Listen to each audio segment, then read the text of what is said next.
Hello दोस्तों, मेरा नाम है यश। स्वागत है आपका मेरे चैनल द ट्रेलर में। आज जिस जेल ब्रेक की कहानी मैं आपको सुनाने जा रहा हूँ वो इतनी हैरत अंगेज और रोमांचक है कि इस पर एक पूरी नॉवेल लिखी जा सकती है।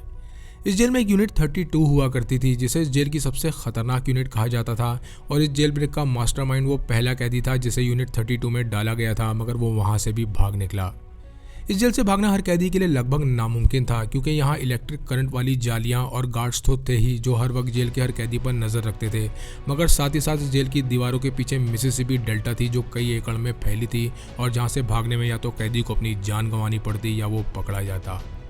ये मिसिसिपी डेल्टा नदी के पास का वो किनारा था जो कीचड़ के जमा होने और झाड़ियाँ उगने की वजह से एक जंगल की तरह लगने लगा था, और यहाँ बेहद गर्मी और जानलेवा कीड़े मकोड़े उतने ही खतरनाक थे जितने जेल के गार्ड्स। हालांकि इससे पहले भी एक कैदी ने जेल से भागने की कोशिश की थी, मगर मिसिसिपी डेल्टा की दलदल में वो फंस गया और उसे अपनी जान गंवानी पड़ी। तो आखिर कौन थे ये कैदी? क्या था उस यूनिट 32 में जहाँ का नाम सुनते ही कैदियों की रूह कांप उठती थी? और इस जेल ब्रेक में शामिल दोनों कैदी यहाँ से कैसे भागे और यहाँ से भागने के लिए उन्होंने क्या क्या रिस्क लिए, ये आपके रोंगटे खड़े कर देगा। 28 मई सन 2000 की सुबह जब दो गार्ड यूनिट 32 सेल के बाहर ये चेक करने पहुंचते हैं कि सभी कैदियों ने नाश्ता कर लिया या नहीं, तब उन दोनों गार्ड्स की नज़र दो सेल्स पर पड़ती है जिनमें दोनों नाश्ते की ट्रेस वैसी के वैसी रखी थी। ये उनके लिए बहुत चौंकाने वाला था, क्योंकि ज़्यादा भूख लगने की वजह से कैदियों को जैसे ही नाश्ता या खाना दिया जाता था वो उसे फ़ौरन खा लेते थे। मगर ये दोनों ट्रेस देखने के बाद दोनों गार्ड्स जैसे ही सेल के अंदर जाकर देखते हैं तब उनके पैरों तले ज़मीन सरक जाती है। कहानी शुरू होती है मिसिसिपी स्टेट पेनिटेंशियरी से, जिसे पांचमैन जेल के नाम से भी जाना जाता था।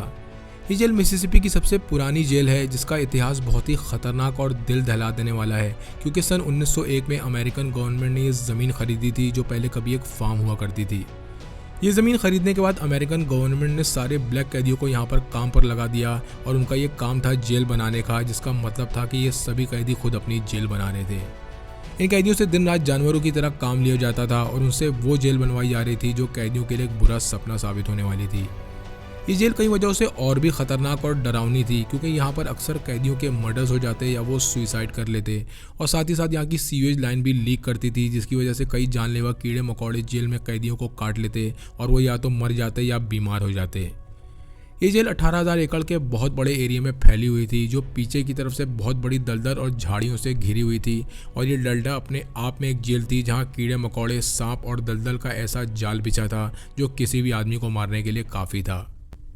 इस जेल में कुल 2,500 कैदी थे और हर कैदी यहाँ से भागना चाहता था, मगर चूंकि यहाँ की दीवारों पर इलेक्ट्रिक वायर्स और ख़तरनाक गार्ड्स थे जिन्हें किसी भी कैदी को मौके पर गोली मारने के ऑर्डर्स थे, इसीलिए कोई भी कैदी यहाँ से भागने में कामयाब नहीं हो पाया। ये तो हो गई जेल की बात। अब आती है जेल की सबसे खतरनाक सुपरमैक्स यूनिट, जिसे यूनिट 32 के नाम से जाना जाता था। यूनिट 32 महज एक जेल नहीं थी, बल्कि ये वो जगह थी जहां कैदियों के साथ जानवरों से भी बुरा सलूक किया जाता था, और इस यूनिट में इतने खतरनाक कैदी थे कि वो अक्सर रात को दूसरे कैदियों का रेप कर देते या उन्हें चाकू मार देते। इस यूनिट में टॉर्चर का अंदाज़ा इसी बात से लगाया जा सकता है कि कुछ कैदियों ने तो इस यूनिट में अपना दिमागी संतुलन खो दिया और वो पागल हो गए। चूँकि ये यूनिट पूरी तरह साइकोपैथ्स और मर्डर से भरी हुई थी, इसलिए इसके बाहर की दीवारों पर हाई वोल्टेज करंट वाली जालियां थीं, और साथ ही साथ वो गार्ड्स भी मौजूद थे जिन्हें कैदियों को भागने पर सीधे गोली मारने के ऑर्डर्स थे, और यही वजह थी कि इस एरिया को किल जोन भी कहा जाता था। इस यूनिट की दीवारें भी पूरी तरह कंक्रीट से बनी हुई थी और इनमें स्टील की सरियां पड़ी थी जो इन दीवारों को और भी मजबूत बनाती थी, मगर हाई वोल्टेज जालियां, गार्ड्स और ये दीवारें भी इन दोनों कैदियों को नहीं रोक पाईं जिन्होंने मिसिसिपी की सबसे बेहतरीन जेल ब्रेक को अंजाम दिया। इस जेल ब्रेक के मास्टरमाइंड का नाम था रॉय हार्पर, जो पहले भी सन 1981 में एरिज़ोना की जेल से भाग चुका था और उसे एक मर्डर और एक बैंक लूटने के जुर्म में दोबारा मिसिसिपी जेल भेज दिया गया था। कोर्ट ने उसे उम्र कैद की सज़ा सुनाई थी जिसमें वो पैरोल पर बाहर नहीं आ सकता था, और इस जेल में 8 साल गुजारने के बाद जब सन 1990 में सुपरमैक्स यूनिट 32 की शुरुआत की गई तब हार्पर ही वो पहला कैदी था जिसे इस यूनिट में डाला गया। हार्पर को इस यूनिट में इसलिए डाला गया क्योंकि वो मर्डर कर चुका था और पहले भी जेल से भाग चुका था, और जैसे ही उसे यूनिट 32 में डाला गया उसी दिन वो ये फैसला करता है कि वो यहाँ से भाग जाएगा। हालांकि सन 1993 में उसने आरी से सेल की खिड़की काटकर भागने की कोशिश भी की, मगर वो पकड़ा गया और उसके बाद उसके पूरे बदन पर जानवरों से भी बुरा टॉर्चर किया गया। इस जगह कोई दूसरा कैदी होता तो वो हमेशा के लिए अपने दिमाग से भागने का प्लान निकाल देता, मगर इतने टॉर्चर के बाद भी हार्पर का इरादा कमज़ोर होने के बजाय और मजबूत होता चला गया। हालांकि हार्पर इस जेल से भागना तो चाहता था, मगर उसके सामने कई मुश्किलें थीं, जिसमें से पहली मुश्किल थी सेल की विंडो, जिसे उसे किसी की नज़र में बिना एक काटना था, और दूसरी मुश्किल थी कई एकड़ में फैला डेल्टा, जिसे उसे सही सलामत पार करना था। ये सेल की विंडोज़ पूरी तरह स्टील से बनी हुई थी, जिसके अंदर स्टील की सरियां भी डाली गई थी, मगर चूंकि हार्पर अपनी पहली गलती से सीख चुका था, इसलिए वो ये अच्छी तरह समझ गया था कि उसे यहाँ से भागने के लिए एक प्लान, औजार और कुछ पैसों की ज़रूरत पड़ेगी।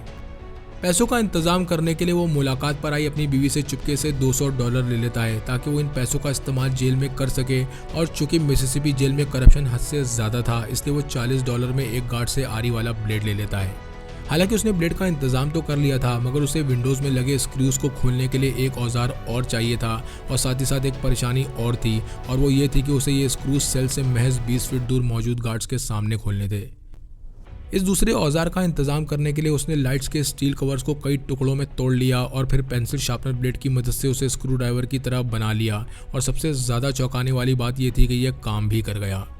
हार्पर धीरे धीरे अपने प्लान की तरफ बढ़ रहा था, और इसी दौरान यूनिट 32 में एक और कैदी की एंट्री होती है, जिसे मर्डर के जुर्म में सज़ा हुई थी, और इस कैदी का नाम था जॉन वुलर्ड। जॉन बहुत ही खतरनाक कैदी था, जिसके बारे में ये कहा जाता था कि वो कभी भी किसी पर भी हमला कर सकता है, और चूंकि उसे बिल्कुल हार्पर के बगल वाले सेल में रखा गया था, इसलिए हार्पर को अब अपने प्लान पर खतरा मंडराते हुए दिखाई देने लगता है। हार्पर को लग रहा था कि अब गार्ड्स के साथ साथ उसे जॉन पर भी नज़र रखनी पड़ेगी, क्योंकि अगर जॉन ने कुछ भी उल्टा सीधा किया तो उसका पूरा प्लान चौपट हो सकता है। और तभी हार्पर के दिमाग में एक आइडिया आता है। हार्पर फैसला करता है कि अगर उसे अपने प्लान को किसी भी मुसीबत से बचाना है तो उसे जॉन को अपने प्लान में शामिल करना होगा, और तब वो उस मौके की तलाश में लग जाता है जब वो जॉन से बात कर सके। जेल में सभी कैदियों को 1 घंटे का ग्राउंड टाइम मिलता था, जिसमें वो एक दूसरे से बातचीत कर सकते थे, और यही वो वक्त होता था जिसका सभी कैदी बेसब्री से इंतजार करते थे। बहरहाल हार्पर ग्राउंड टाइम के दौरान जॉन को अपने प्लान के बारे में सब कुछ बता देता है, और जॉन बिना किसी हिचकिचाहट के उसके इस प्लान में उसका साथ देने के लिए तैयार हो जाता है। अब वो दोनों रोज ग्राउंड टाइम के दौरान मिलकर अपने प्लान के बारे में डिस्कस करने लगे, और उनमें ये तय होता है कि वो अपने प्लान को 3 हिस्सों में बांटेंगे। पहला ये कि सेल की विंडो काटकर वो उससे बाहर निकलेंगे, दूसरा ये कि वो जेल के यार्ड को क्रॉस करके बाहर की तरफ निकल जाएंगे, और तीसरा ये कि दलदल और झाड़ियों से भरे डेल्टा को पार करके वो हमेशा के लिए मिसिसिपी से निकल जाएंगे।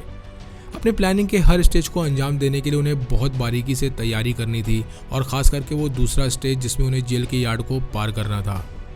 इस पूरी प्लानिंग में किस्मत भी उनका साथ दे रही थी, और इसमें पहला कदम था उनका सेल जो यूनिट 32 में फर्स्ट फ्लोर पर था।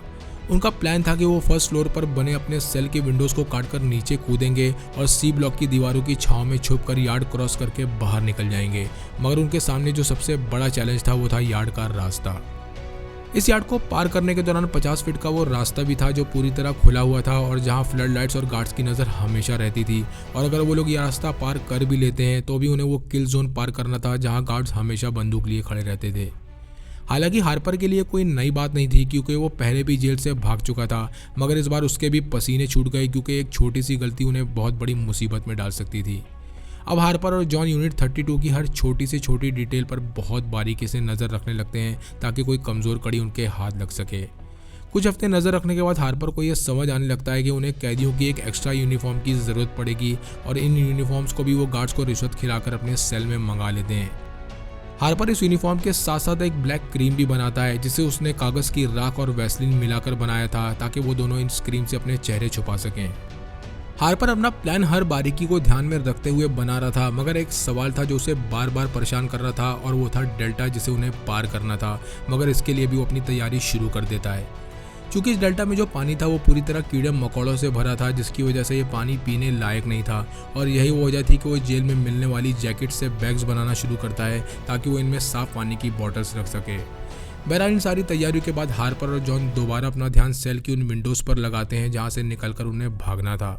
उन दोनों में ये तय होता है कि वो दोनों अपनी अपनी आरियों के ब्लेड से इन विंडोज़ को काटना शुरू करेंगे, मगर उन्हें यह काम बहुत चौकन्ना होकर करना था, क्योंकि हर थोड़ी देर में एक गार्ड वहाँ से राउंड पर निकलता था। उन दोनों को अभी विंडोज़ काटते हुए कुछ ही देर हुई थी कि तभी हार्पर के कानों में किसी के चलने की आवाज़ आने लगती है। चूँकि हार्पर अब तक आधी विंडो काट चुका था, जिसकी वजह से वो दीवार से बाहर आ गई थी, और इसी वजह से अपने सेल की तरफ बढ़ते हुए कदमों की आवाज़ से वो बहुत घबरा जाता है, और उसे लगने लगता है कि अब वो पकड़ा जाएगा। हार्पर के सेल की तरफ जो शख्स आ रहा था वो कोई और नहीं बल्कि यूनिट 32 का जेलर था, जो अचानक जेल का इंस्पेक्शन करने आ गया था। हार्पर अब पकड़े जाने से महज कुछ ही मिनटों की दूरी पर था, क्योंकि उसके हाथ में ब्लेड था और विंडो की खिड़की आधी से ज़्यादा बाहर आ गई थी। और तभी वो फुर्ती दिखाते हुए ब्लेड को बेड के नीचे फेंकता है और सेल के गेट पर आकर खड़ा हो जाता है ताकि वो जेलर का ध्यान भटका सके। हार्पर को इस बात का अंदाज़ा भी नहीं था कि इस बार किस्मत उसका भरपूर साथ देगी और जेलर बिना विंडो की तरफ ध्यान दिए वहाँ से निकल जाता है। और अगले दिन वो दोनों फिर से विंडोज़ काटना शुरू करते हैं, मगर जैसे ही पूरी विंडो कट जाती है उसके पीछे का नज़ारा देख उनके चेहरों पर मायूसी छा जाती है। वो दोनों देखते हैं कि इस विंडो के पीछे एक और विंडो है जो पूरी तरह स्टील से बनी थी और इसमें स्टील की सरियां भी डाली गई थी। और ये देख हार्पर को लगने लगता है कि उसका प्लान अब पूरी तरह फेल हो जाएगा, मगर वो किसी भी कीमत पर इस जेल से भागना चाहता था और इसीलिए वो इसका भी तोड़ निकाल लेता है। इस विंडो को गौर से देखने पर हार्पर की नज़र विंडो के नीचे वाले हिस्से पर पड़ती है, जिसे पतली स्टील की पट्टी से कवर किया गया था। ये देखते ही हार्पर उस पतली स्टील की पट्टी में ब्लेड चलाना शुरू करता है और वो आसानी से कट जाती है। पट्टी कटते ही वो ये विंडो थोड़ा सा उठाता है, जिसके नीचे एक लॉक था, और उस लॉक को घुमाते ही विंडो चारों तरफ से अनलॉक हो जाती है, जिसका मतलब था कि अब वो इस विंडो को बिना काटे बाहर निकाल सकता था। उनके प्लान का पहला पड़ाव तो पार हो चुका था, मगर उनके सामने सबसे बड़ी परेशानी ये थी कि वो दिन दहाड़े रेंगते हुए जेल की यार्ड को पार नहीं कर सकते थे। इसलिए हार्पर विंडो को वापस दीवार में लगाकर अपने पास रखा साबुन से पेस्ट बनाता है और उसे विंडो के किनारों पर लगा देता है ताकि आरी से काटे हुए के निशान छुप जाए। अब वो दोनों उस रात का इंतज़ार करने लगते हैं जिस रात उन्हें जेल से भागना था, और 2 दिन बाद ही वो रात आ जाती है। उन दोनों के बीच ये पहले ही तय हो चुका था कि वो किस वक्त भागेंगे, और देर रात आखिरी सेल चेक होने के फ़ौरन बाद वो दोनों अपने अपने यूनिफॉर्म बदलते हैं और जो 2 यूनिफॉर्म उन्होंने गार्ड से लिए थे उनमें चादर भरकर उसे एक डमी की तरह बनाना शुरू करते हैं। इसके फ़ौरन बाद ही वो पहली विंडो को हटाकर दूसरी विंडो खोलते हैं और एक एक करके अपना सारा सामान विंडो के बाहर फेंकना शुरू करते हैं। सामान फेंकने के बाद हार्पर और जॉन दोनों अपने अपने चेहरों पर वो काली क्रीम लगाते हैं, जिसे हार्पर ने वैसलीन और पेपर जलाकर उसकी राख से बनाया था, और इसके पीछे की वजह थी कि उनके चेहरे अंधेरे में किसी को दिखाई न दें। अब वो दोनों उस खिड़की से बाहर की तरफ कूदते हैं और धीरे धीरे सी ब्लॉक की दीवार की आड़ में आगे बढ़ने लगते हैं, मगर उन्हें हर वक्त यही डर सता रहा था कि किसी गार्ड की नज़र उन पर ना पड़ जाए। और तभी कुछ ऐसा हुआ कि उनकी रूह कांप उठी। चूंकि जेल के अंदर और बाहर की जालियों के बीच किल जोन था, जहां किसी भी कैदी के मिलने पर उसे सीधे गोली मारने के ऑर्डर्स थे, और हार्पर और जॉन भी रेंगते हुए अंदर वाली जाली तक पहुंच जाते हैं, जहां से वो किल जोन और वॉच टावर पर खड़े गार्ड्स को साफ देख पा रहे थे। ये वो वक्त था जब उन्हें सबसे ज़्यादा डर और घबराहट महसूस हो रही थी, क्योंकि उन्हें अब ये जाली काटकर गार्ड्स के सामने से किल जोन पार करना था, और वो हिम्मत करके धीरे धीरे जाली काटना शुरू करते हैं। वो दोनों अभी जाली काट ही रहे थे कि तभी एक हेडलाइट उन पर पड़ती है, जो वहाँ पेट्रोलिंग कर रहे गार्ड्स की जीप की हेडलाइट थी। और एक पल के लिए तो हार्पर और जॉन को लगने लगा कि अब उनका प्लान चौपट हो चुका है, मगर यहाँ भी किस्मत उनका साथ देती है और वो गार्ड्स उन दोनों को बिना देखे वहाँ से निकल जाते हैं। बहरहाल वो दोनों इस जाली को काटकर अंधेरे में रेंगते हुए किल जोन भी पार कर लेते हैं और बाहरी जाली को काटकर जेल से बाहर डेल्टा की तरफ आ जाते हैं। रात के वक्त ये डेल्टा देखने में और भी खतरनाक लग रहा था, क्योंकि उनके चारों तरफ पानी, दलदल और झाड़ियाँ थी जिसमें जहरीले सांप और कीड़े मकोड़े थे, और उन्हें ये डेल्टा सुबह होने से पहले जिंदा सही सलामत पार करना था। उन्हें जेल से भागे अब कई घंटे बीत चुके थे और वो दोनों कई किलोमीटर दूर निकल चुके थे, मगर जैसे जैसे सुबह का सूरज चढ़ता जा रहा था ये डेल्टा उनके लिए बहुत गर्म और ख़तरनाक होता जा रहा था। क्योंकि ये डेल्टा दूर दूर तक खुले आसमान के नीचे फैला हुआ था और सूरज की गर्मी की वजह से उन्हें चलने में बहुत परेशानी हो रही थी, इसलिए उन दोनों को यही डर सता रहा था कि अगर उन्हें कोई ढूंढने निकला तो वो दोनों पकड़े जाएंगे। अब उन्हें जल्द से जल्द कोई ऐसी जगह ढूंढनी थी जहां छुपकर वो आराम कर सकें और किसी की नज़र भी उन पर ना पड़े, और तभी उन्हें एक छोटी सी जगह दिखाई देती है जो पूरी तरह झाड़ियों से भरी हुई थी। इस छोटी सी जगह में वो दोनों झाड़ियों के बीच लेट जाते हैं ताकि सूरज की रोशनी और किसी की नज़र उन पर ना पड़े, और यही एक रास्ता बचा था उनके जिंदा रहने का। उधर जेल के सेल में हार्पर और जॉन ने जो डमीज रखी थी उन्होंने अपना काम कर दिया था, और सुबह होने के कई घंटों बाद भी किसी गार्ड को ये पता नहीं चला कि 2 कैदी जेल से भाग चुके हैं। बहरहाल 2 गार्ड जब दोबारा सेल के बाहर ये चेक करने पहुंचते हैं कि कैदियों ने नाश्ता किया या नहीं, तब सेल में रखी ट्रेस देखकर उन्हें कुछ शक होता है, और जब वो दोनों कैदियों के बेड को गौर से देखते हैं तब उन्हें ये डमीज दिखाई देती हैं, जिसे देख उनके होश उड़ जाते हैं और उन्हें यह समझ आ जाता है कि हार्पर और जॉन जेल से भाग चुके हैं। दोनों में से एक गार्ड फौरन जेल का अलार्म बजा देता है और अलार्म बजते ही जेल में भगदड़ मच जाती है, जिसके बाद गार्ड्स और जेलर हार्पर के सेल के अंदर पहुंच जाते हैं, जहां उन्हें वो होल मिलता है जो विंडोज़ काटने की वजह से हुआ था। इस विंडो को देखते ही जेलर को पूरा माजरा समझ में आ गया कि हार्पर और जॉन इसी विंडो के जरिए यार्ड से होते हुए डेल्टा की झाड़ियों की तरफ भागे हैं, और वो फौरन पूरे जेल में लॉकडाउन लगवाकर उन दोनों की तलाशी शुरू करवा देता है। हार्पर और जॉन को जेल से भागे अब 12 घंटे से भी ज़्यादा बीत चुके थे, जिसका मतलब था कि वो गार्ड से 12 घंटे आगे थे और ये उनके लिए बहुत मददगार साबित हुआ। जेल अथॉरिटी इन दोनों कैदियों को 24 घंटे होने से पहले पकड़ना चाहती थी, क्योंकि इससे ज़्यादा देर होने पर उनकी पहुंच से बहुत दूर निकल सकते थे और इसीलिए वो FBI को इसकी खबर देकर उन्हें भी अपने साथ शामिल कर लेते हैं। FBI अब मिसिसिपी के हर पुलिस स्टेशन में इन दोनों कैदियों की फ़ोटो सर्कुलेट कर देती है और पूरी मिसिसिपी की पुलिस इन दोनों कैदियों की तलाश में लग जाती है, मगर वो इस बात से बेखबर थे कि ये दोनों कैदी उनकी पहुंच से बहुत दूर निकल चुके हैं। उधर हार्पर और जॉन इस झाड़ियों से भरे डेल्टा को पार करते करते बुरी तरह थक चुके थे और भयंकर गर्मी और कीड़े मकोड़ों की वजह से उन्हें एक एक कदम बढ़ाने में बहुत मुश्किलों का सामना करना पड़ रहा था। हालांकि उन दोनों ने झाड़ी में छुपे रहने की बहुत कोशिश की, मगर इस डेल्टा के मच्छर इतने खतरनाक थे कि उनके काटते ही हार्पर और जॉन के बदन पर सूजन आ जा रही थी, जिसकी वजह से उनका वहां बैठना बहुत मुश्किल होता जा रहा था। और इसी दौरान उन दोनों को कुछ दूरी पर से कुछ आवाज़ें सुनाई देने लगती हैं। ये आवाज़ें उन्हीं गार्ड्स और पुलिस की थी जो उन्हें ढूंढने निकले थे, जिसे सुनकर वो दोनों वहीं जम जाते हैं और उनका दिल ज़ोर ज़ोर से धड़कने लगता है। वो ये जानते थे कि उनका एक भी मूवमेंट से आवाज़ हो सकती है और वो दोनों पकड़े जाएंगे, इसलिए वो दोनों चुपचाप झाड़ियों में छुपकर इन आवाज़ों को गौर से सुनने लगते हैं। धीरे धीरे ये आवाज़ें भी कम होने लगती हैं, जिसका मतलब था कि वो सभी वहाँ से आगे बढ़ गए हैं, इस बात से बेखबर के दोनों कैदी उनके बहुत पास ही हैं। क्योंकि उन दोनों के पास कुछ बॉटल्स पानी और थोड़ा बहुत खाना था जो उन्होंने जेल की पेंट्री से चुराकर अपने पास छुपा लिया था, और इसी के सहारे वो दोनों 3 दिन और 3 रातों तक उसी डेल्टा में छुपकर आगे बढ़ते रहे ताकि पुलिस और गार्ड्स उन तक ना पहुंच सकें। बहरहाल 3 दिनों की जद्दोजहद के बाद वो इस डेल्टा को पार करने में कामयाब हो जाते हैं और मिसिसिपी के एक छोटे से कस्बे वेब तक पहुँच जाते हैं। ये एक बहुत छोटा सा कस्बा था जहाँ की आबादी बहुत कम और बहुत शांत थी, और उन दोनों को लगने लगता है कि ये एक परफेक्ट जगह है उनके छुपने और अपनी ज़रूरत का सामान लेने के लिए। इसी दौरान उनकी नज़र एक घर पर पड़ती है जो एक सुनसान जगह पर बना था, और वो इस घर पर नज़र रखना शुरू कर देते हैं ताकि मौका मिलते ही वो इसके अंदर घुस सकें। इस घर में 2 बूढ़े मियाँ बीवी रहते थे जो संडे होने की वजह से चर्च गए हुए थे, और यही वो मौका था जिसका हार्पर और जॉन को इंतजार था। और चूंकि उन दोनों को मिसिसिपी से भागने के लिए कार चाहिए थी, इसलिए वो दोनों घर के अंदर घुस जाते हैं और सबसे पहले किचन के अंदर घुसते हैं, क्योंकि वो बेहद भूखे थे। अपनी भूख मिटाने के बाद वो पूरे घर में इधर उधर अपना और भी ज़रूरत का सामान ढूंढ रहे थे कि तभी उन्हें कुछ ऐसा दिखाई देता है जिसे देख उन्हें अपनी आंखों पर यकीन नहीं होता, और जो इस पूरी कहानी को बदल कर रखने वाला था। उन्हें एक अलमारी दिखाई देती है जो पूरी तरह हथियारों से भरी थी, और इसमें पिस्टल, शॉटगन से लेकर गोलियां भी रखी थी, जो हार्पर और जॉन के लिए किसी खजाने से कम नहीं थी। वो दोनों ये सारे हथियार निकालकर अपने पास रख ही रहे थे कि तभी उन्हें बाहर कार रुकने की आवाज़ सुनाई देती है, और इस कार में वही दोनों मियाँ बीवी थे जिनके घर में ये दोनों कैदी घुसे थे।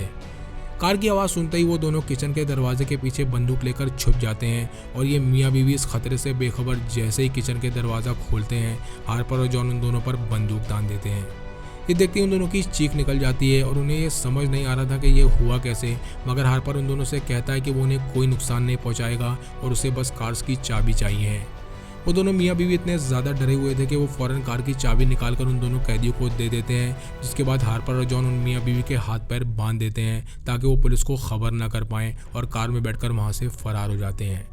अब उन दोनों के पास एक कार थी और वो दोनों कपड़े भी बदल चुके थे, जिसकी वजह से ये पता लगाना मुश्किल था कि ये दोनों कैदी हैं। और सबसे मुश्किल काम जो वो करने में कामयाब हुए थे वो था जेल से भागने के बाद उन्होंने पूरे 3 दिन निकाल लिए थे, जबकि 90% कैदी 24 घंटों के अंदर ही पकड़े जाते हैं।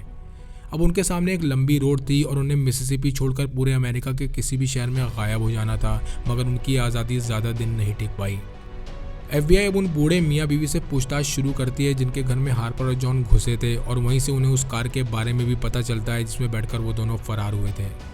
हालांकि FBI ये तो जानती थी कि वो कौन सी कार में बैठकर भागे हैं, मगर उनके सामने सबसे बड़ा सवाल ये था कि आखिर वो दोनों गए कहाँ। और तब FBI अपनी एक थ्योरी बनाते हुए अलग अलग स्टेट्स के पुलिस स्टेशन में अलर्ट जारी कर देती है कि दोनों कैदी नॉर्थ आर्कांसस से होते हुए वेस्ट वर्जीनिया की तरफ गए हैं। चूँकि हार्पर बहुत चालाक था और वो ये बात बहुत अच्छी तरह जानता था कि अगर वो दोनों ज़्यादा देर तक एक ही कार में रहेंगे तो वो पकड़े जाएंगे, और इससे निपटने के लिए वो एक बेहतरीन चाल चलता है। अब वो और जॉन एक नई कार की तलाश में लग जाते हैं, और इसी दौरान उनकी नज़र एक होटल की पार्किंग में पड़ती है जहां एक शख्स अपनी वैन से उतरकर उसे लॉक कर रहा था, और वो दोनों फ़ौरन उस पार्किंग लॉट में जाकर उस पर अटैक करते हैं और उसकी वैन को लेकर वहाँ से भाग जाते हैं। इस वैन को चुराने के बाद भी एक खतरा उनके सर पर लगातार मंडरा रहा था, और वो ये था कि इस वैन का मालिक वैन की रिपोर्ट लिखाने ज़रूर जाएगा और वो दोनों तब भी पकड़े जाएंगे। और तब हार्पर फैसला करता है कि वो इस वैन को पूरे कलर को ही बदल देगा। हार्पर एक दुकान से ब्लू कलर का पेंट और कुछ प्लेट्स खरीदता है और वो इस वैन को इस तरह बदल देता है जिससे उसे पहचानना मुश्किल था और फिर वो दोनों इंडियाना की तरफ निकल जाते हैं। हालांकि अब तक सब कुछ सही चल रहा था और वो दोनों हमेशा के लिए भागने में कामयाब भी हो जाते, मगर अब जॉन की घबराहट और डर उस पर हावी होने लगा और यही आगे चलकर उन दोनों के पकड़े जाने की वजह बना। इंडियाना जाने के दौरान वैन को जॉन चला रहा था और अपने डर और घबराहट की वजह से वो वैन को बहुत तेज चला रहा था, जिसकी वजह से उनकी वैन इंडियाना स्टेट पुलिस की नज़र में आ जाती है और वो उसका पीछा करने लगते हैं। ये एक बहुत बड़ी गलती थी जो उनकी सारी प्लानिंग और सारी मेहनत पर पानी फेरने वाली थी और police officer Raymond Coleman siren बजाकर इस वैन को रुकवाता है और धीरे धीरे वैन की तरफ बढ़ने लगता है, मगर इससे पहले वो वैन तक पहुंचता है जॉन घबराहट में उस पर गोली चला देता है। ये गोली बिल्कुल ऑफिसर के बगल से होते हुए निकल जाती है और अचानक हुए इस हमले के बाद वो फौरन बैकअप टीम को कॉल करके वहां आने के लिए कहता है। ये देख हार्पर भी अब वैन से बाहर निकलता है और पुलिस ऑफिसर पर गोलियां चलाने लगता है, जिसके जवाब में पुलिस ऑफिसर भी धड़ाधड़ गोलियां चलाने लगता है और महज एक पुलिस चेज अब एक शूट आउट में बदल चुकी थी। उधर जॉन फटाफट दोबारा से वैन स्टार्ट करता है और हार्पर और वो दोबारा वैन से भाग जाते हैं, मगर वो इस बात से बेखबर थे कि वो एक बहुत बड़ी मुसीबत में फंस चुके हैं और पुलिस के हाथ लगने के बहुत करीब हैं। बैकअप टीम को उनकी वैन की लोकेशन मिलते ही वो उस रूट पर कीलों की चटाई बिछा देते हैं और ये वैन जैसे ही उस पर से होकर गुजरती है वैन का टायर फट जाता है और जॉन और हार्पर को ये वैन एक किनारे रोकनी पड़ती है। वैन रुकते ही पुलिस ऑफिसर उन पर धड़ाधड़ गोलियां चलाने लगते हैं, मगर चूंकि हार्पर ने वैन के पीछे वो कपड़े और सारा सामान रखा था जो उन्होंने बूढ़े मियाँ बीवी के घर से चुराया था, इसलिए गोलियां उन तक नहीं पहुंच पाईं। हार्पर और जॉन को अब ये समझ आ चुका था कि वो अब बच नहीं पाएंगे और वो दोनों बिना वक्त गवाए वैन के दरवाजे को लात मारकर खोलते हैं और पुलिस की तरफ गोलियां चलाते हुए अंधेरे में जंगल की तरफ भाग जाते हैं।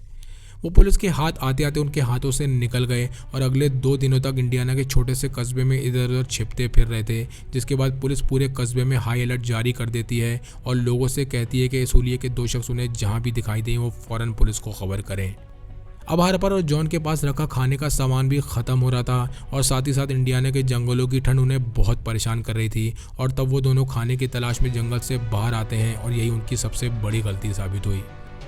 जंगल से निकलने के बाद वो दोनों वहाँ की भीड़ में शामिल होकर उनमें घुलने मिलने की कोशिश कर ही रहे थे कि तभी उनका आमना सामना एक ऑफिसर से हो जाता है जिसका नाम ट्रोहिलो था और वो पेट्रोलिंग पर निकला था। हालांकि ये आमना सामना इत्तेफाक से हुआ था, मगर हार्पर और जॉन को देखते ही वो समझ गया कि ये दोनों वही शख्स हैं जिनके बारे में अलर्ट जारी किया गया है और वो फौरन अपनी कार के दरवाजे के पीछे खड़े होकर अपनी बंदूक उन पर तान देता है। जॉन और हार्पर अब ऑफिसर ट्रोहिलो से महज 5 फीट की दूरी पर थे और पुलिस की गन अपनी तरफ देख वो दोनों अपने हाथ बॉनेट पर रखकर सरेंडर करने का नाटक करने लगते हैं, क्योंकि उन दोनों के दिमाग में कुछ और ही चल रहा था। वो दोनों अब एक दूसरे की तरफ देखकर आंखों से कुछ इशारा करते हैं और इससे पहले ऑफिसर ट्रोहिलो उन्हें गिरफ्तार करता जॉन अपनी गर्दन हिलाता है, जिसके बाद हार्पर ऑफिसर ट्रोहिलो को धक्का दे देता है और इसी दौरान जॉन पुलिस कार को स्टार्ट करता है और वो दोनों उसमें बैठकर वहाँ से फरार हो जाते हैं। पुलिस कार से फरार होने के 2 घंटों बाद वो दोनों चौथी बार एक और वैन चुराते हैं, मगर इस बार किस्मत उनका साथ छोड़ देती है और जल्दी और घबराहट में जॉन से इस वैन का एक्सीडेंट हो जाता है। पुलिस फौरन एक्सीडेंट लोकेशन पर पहुंचकर उन दोनों को हथकड़ियां पहनाती है और अपनी हिरासत में ले लेती है और आखिरकार उन दोनों का ये आज़ादी का सफ़र यहां ख़त्म हो जाता है। उन दोनों को दोबारा मिसिसिपी जेल की यूनिट 32 भेज दिया जाता है, मगर चूंकि यूनिट 32 में कैदियों के साथ जानवरों से भी बुरा सलूक किया जाता था, इसलिए हार्पर कोर्ट में इस यूनिट को बंद करने की अपील करता है, जिसके बाद कई साल चली लीगल फाइट में हार्पर ये केस जीत जाता है और सन 2010 में यूनिट 32 को हमेशा के लिए बंद कर दिया जाता है। इस केस के बाद बाकी कैदी जेल में हार्पर की बहुत इज्जत करने लगे और साथ ही साथ वो जेल में अपनी ज़िंदगी पर नावल भी लिखने लगा, जिसे पब्लिश होने में 6 साल लगे। हार्पर आज भी कोलोराडो की एक जेल में अपनी सज़ा काट रहा है, जो मिसिसिपी की यूनिट 32 और वहाँ होने वाले बुरे सलूक से बहुत दूर और बहुत शांत है। आपको ये कहानी कैसी लगी कमेंट सेक्शन में लिखकर ज़रूर बताएं। चैनल को लाइक और सब्सक्राइब करें। मिलते हैं नेक्स्ट वीडियो में।